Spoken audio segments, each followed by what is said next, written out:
২০২৬ সালের বাংলাদেশের নির্বাচনকে এক কথায় বলা যায় অবিশ্বাস্য। সব পূর্বাভাস, সব বিশ্লেষণ বলছিল যে ইসলামপন্থী জোট ক্ষমতায় আসছেই, কিন্তু ভোটের দিন যা ঘটল তা আসলে কেউ কল্পনাও করতে পারেনি।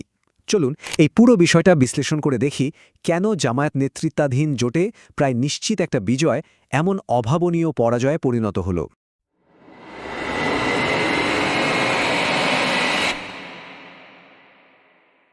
নির্বাচনের আগে মাহলটা কিন্তু ঠিক এমনই ছিল।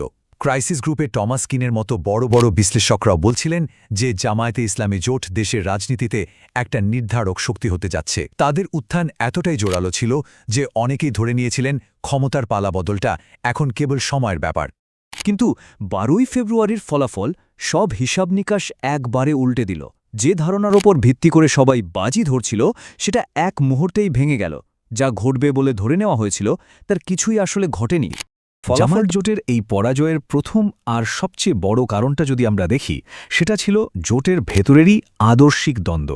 এটা এমন একটা জোট ছিল যা শুরু থেকেই নানা রকম বৈপরীত্যে ভরা। এই স্লাইডটা দেখলেই বিষয়টা একদম পরিষ্কার হয়ে যায়।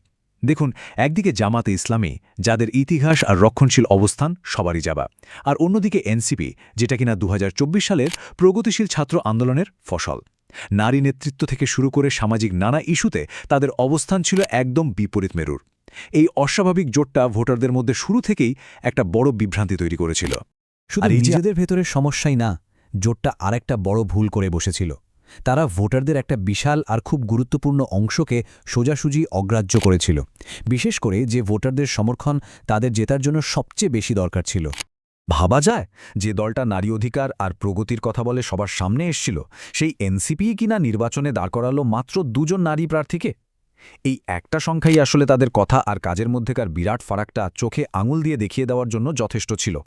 আর জোটের মূল দল জামায়াতে ইসলামের অবস্থা তো ছিল আরও খারাপ। তারা একজনও নারী প্রার্থী দেয়নি।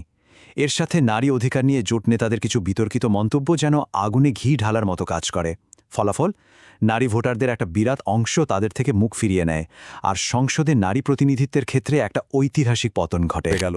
তাহলে শুধু নারী ভোটারই নয়, জামায়াতের রক্ষণশীল কথাবার্তা আর তাদের ইতিহাস দেশের ধর্মনিরপেক্ষ, সংখ্যালঘু, এমনকি তরুণ প্রজন্মের ভোটারদেরকেও ভীষণভাবে শঙ্কিত করে তুলেছিল। যারা ২০২৪-এর আন্দোলনে একটা আধুনিক বাংলাদেশের স্বপ্ন দেখেছিল, তারা এই জোটের মধ্যে সেই স্বপ্নের কোনো ছায়া দেখতে পায়নি।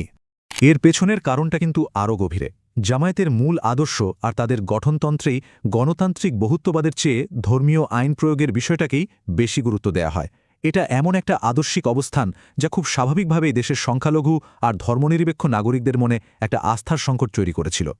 জামায়াত জোট যখন নিজেদের অভ্যন্তরীণ কোন্দল আর ভোটারদের দূরে সরানোর মতো বড় বড় ভুল করছিল, ঠিক সেই সুযোগটাই কিন্তু দারুণভাবে কাজে লাগিয়েছে তাদের প্রধান প্রতিপক্ষ বিএনপি। তারা একটা অসাধারণ কৌশলগত বিজয় ছিনিয়ে নেয়। এই চার্টটা দেখলেই বিএনপির জয়ের মূল সূত্রটা বোঝা যায়। দেখুন, নিষিদ্ধ ঘোষিত আওয়ামী লীগের যে বিশাল ভোট ব্যাংক ছিল তার প্রায় অর্ধেকই চলে গেছে সরাসরি বিএনপির দিকে।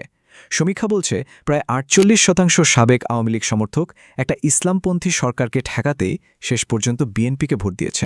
বিএনপির মূল কৌশলটা ছিল খুবই পরিষ্কার এবং কার্যকর। তারা ধর্মনিরপেক্ষ আর মধ্যপন্থী ভোটারদের কাছে নিজেদেরকে কম মন্দের ভালো বা লেসার ইভিল হিসেবে প্রতিষ্ঠা করতে পেরেছিল। তাদের বার্তাটা ছিল স্পষ্ট: যদি দেশকে চরমপন্থার দিকে যেতে দিতে না চান, তাহলে বিএনপি একমাত্র ভরসা।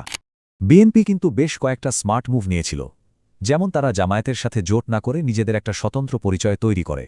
তারা আওয়ামী লীগের ফেলে যাওয়া ধর্মনিরপেক্ষ জাতীয়তাবাদের শূন্যস্থানটা পূরণ করে, আর জামায়াতের বাড়াবাড়ি নিয়ে চিন্তিত অন্য ইসলামী নেতাদেরও সমর্থন আদায় করে নেয়। এই সবগুলো পদক্ষেপ মিলেই তাদের বিজয়কে নিশ্চিত করেছে। তাহলে জামায়াত জোটের ভুল আর বিএনপির নিখুঁত কৌশল, এই দুয়ে মিলে যে ফলাফলটা আসলো, তা বাংলাদেশকে একটা একেবারে নতুন রাজনৈতিক বাস্তবতার সামনে এনে দাঁড় করিয়েছে। এখন প্রশ্ন হলো, এর দীর্ঘমেয়াদী প্রভাবটা ঠিক কী হবে? তবে এখানে একটা কিন্তু আছে। নির্বাচনে হারলেও জামায়াত ইসলামী আসন পেয়েছে ৬৮টা, যেটা তাদের দলের ইতিহাসে এ পর্যন্ত সর্বোচ্চ। এই চারটা একবার দেখুন।